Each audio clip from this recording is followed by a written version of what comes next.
来，准备哦，3、2、1，Go！第一型无人机利用气压发射筒弹射起飞，再小一点的机型也可以透过手持动力。这是台湾国产从里到外全部 MIT 的飞鱼弹簧刀无人机。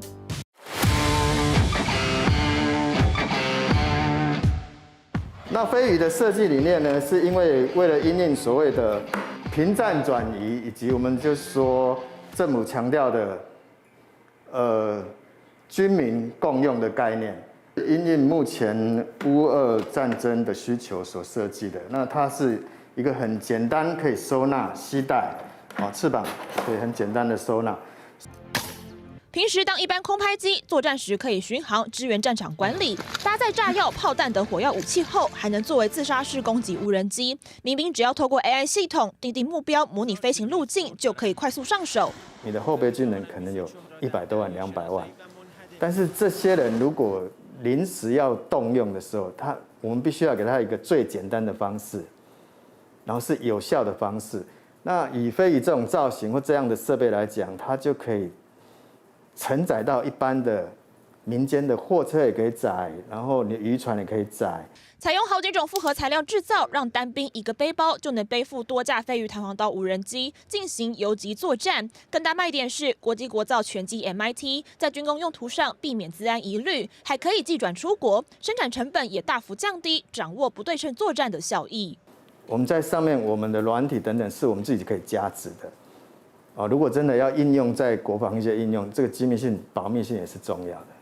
你看看，它就叫几万块台币，大概这种逻辑。那甚至我们的目标是说，未来它是不是叫几千块台币？当你能把每一个元件都能自制，每一个元件都能把它量化，代表就是成本就下来了。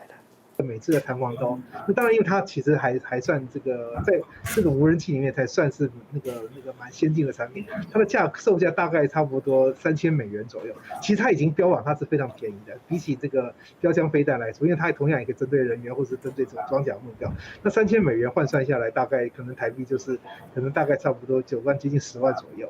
对，所以就是如果说假设我们能够确保这个整个供应链这个能够这个完全自己掌握，而且能够价钱压低到这个很低的价钱的话，那当然它就具有一定的优势。飞鱼无人机目前已经在测试阶段，近期就要公开亮相，最快明年自动化量产。但光说不对称作战，光喊发展军民两用科技，政府在军民整合的国防及战略核心产业上又下了多少决心？如果政府真的说要提供无人机产业或者无人机载具这个一个项目的发展的话，比较简单讲，它应该给这些无人机业者给他订单，让他去踹，让他去试，让他有收入去研发他的产品，这是目前台湾比较欠缺的。假设我们也能够这个大量的运用无人机，这个包括侦打一体，包括自主攻击无人机等等勤监侦无人机，各种中型、小型、大型这种消耗型无人机，也能大量的运用在台海战场上呢。某种程度上面，我们也可以在台海战场建立一种不对称的这个空中优势。台湾无人机产业仍在起步阶段，所谓军民合作不单只是机体设计考量，整体政策才是未来发展的重要关键。经新闻罗湘、郑浩凡采访报道。